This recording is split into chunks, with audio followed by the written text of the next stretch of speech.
After babysitting this guy on BBTS for about 3 or 4 days, I finally pulled the trigger. Let's check him out.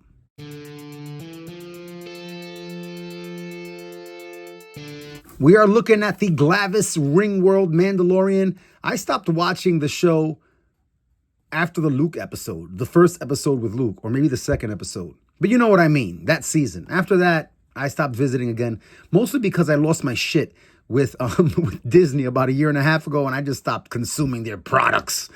One of the most appealing things to me was the cloth cape, soft goods cape. You know, I kept looking at the picture online. I'm like, damn, he looks really nice in that soft good cape. There's another version coming out later in the spring. It's the Mines of Mandalore version. That one doesn't come with the jetpack, and it doesn't have a soft goods cape. So just a note on that. If you're interested in that pack and that soft goods, you want to get this one, GLAVIS RINGWORLD. Quick look at the art. Pretty cool. On the back, after entrusting Luke Skywalker with Grogu's care, the Mandalorian, known to few as Din Djarin, sets off to learn more about the origins of his people. So he's learning about his people. Let's get him out. Little word about this like double plastic that they do sometimes with Black Series. I like it, you know, because if you wanted to display your figures like that, that's a pretty cool transparency. You've got everything displayed. So I thought that was pretty cool. But then you run into the problem of this being an angle, so you can't really like stack them neatly. But first impression, just holding him in the hand, he feels great. Nice little weight to him. No problem articulating. He's not frozen. You're going to get better than 90 at the elbows. And the other thing that I thought was really cool about him was that on the online photos, he had a lot of really cool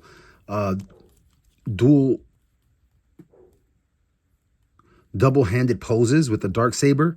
Pretty cool there. Upstairs, you've got like some wobble at the upper diaphragm.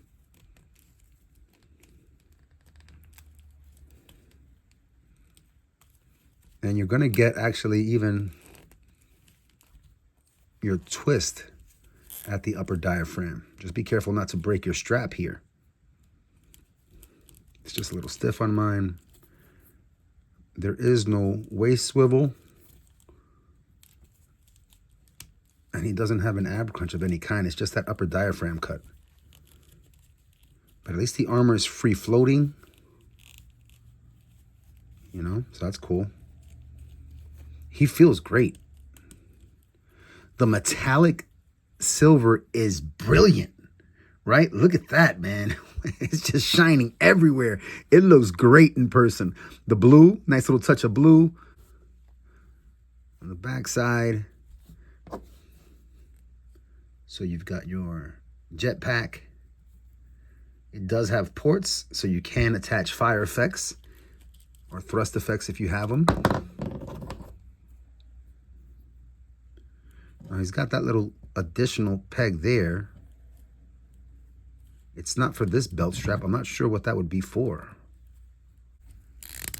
Boom. Pin that there. The soft goods cape does not have a wire anywhere. I'm all right with that.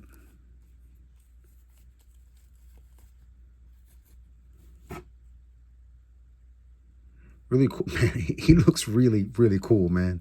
Really, really cool. Like the paints on him look absolutely wonderful. When we do the comparison today to the Mafex, you can judge for yourself, but I think the paints on this figure for a $25 figure, it looks absolutely wonderful. The helmet is actually a complete portrait. It's not a helmet that comes off.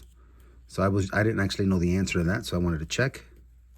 He comes with his pistol, and that can go right here comfortably. Man, he looks great on camera, in person, in hand. He looks wonderful. He's also got his dagger, his knife, and it's supposed to go in his shin.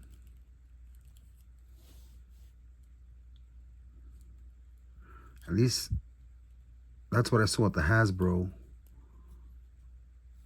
on YouTube. It said it goes in his shin, but I don't see where this would go on the shin. But otherwise, other than that little mystery, this is a wonderful figure. And of course, last but not least, he has his dark saber, and you saw that it comes apart, no problem. I like how it has that white edge. In terms of articulation down at the rest of his body, you're going to kick forward about that far. You've got a single jointed knee. That will give you better than 45 degrees there, so that's not terrible. You get a pretty decent split. I mean, you have holsters on the side. They do move up with the armor, so that's nice. You've got your thigh swivel, of course. You do have knee swivel. And you've got your movement in your ankle that we've come to get used to. Really dope. Let's look at a dual wielding pose. This is one of the dynamic poses they had online. And you've got him in the heroic kneeling pose, dual wielding the blade in a slashing motion. That is like outstanding range. This is a gorgeous looking action figure. Gorgeous, gorgeous figure. Early on, Black Series has a wonderful figure early in the year. One that came out late in 2023 and so early in 2024 that I hope it gets remembered later in the year, because I think this is a wonderful, wonderful figure. This is a beautiful action figure. I wish I knew where to put the knife. Let's go ahead and look at a couple of comparisons today. We'll look first at the Mandalorian comparison from Mafex. And this is the initial Mandalorian release, not the reissue that came out afterward.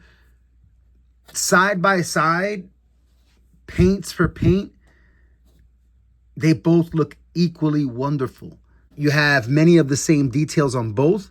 In terms of armor elements, that is a bright silver metallic. Same on both. I will say that the Mafex helmet does look a bit shinier. For a figure that costs literally 4 times what the Black Series figure costs, you can't go wrong with the Black Series figure. I'm so glad I kept babysitting him on BBTS, man. Hell to the yes.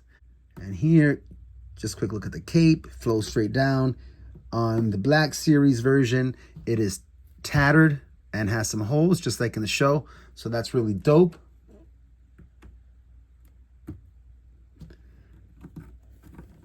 Here, just another little detail on the back of the armor.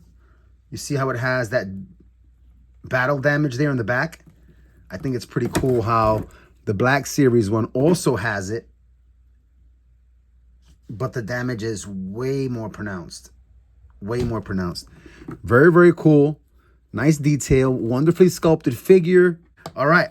Next comparison. I'll bring out a standard size Marvel Legends figure. This used to be Jackson with 2 X's. Then I painted him and a little earlier today, and I didn't give him a name yet. But now he's purple, and I think he looks better. And last for today, I'll bring out Darth Malgus, just to give you a sense for the size of one of the bigger figures in the Black Series line. Black Series GLAVIS RINGWORLD Mandalorian is a winner. Winner, winner, chicken dinner. Thank you for coming out, everybody. Thank goodness it's playtime.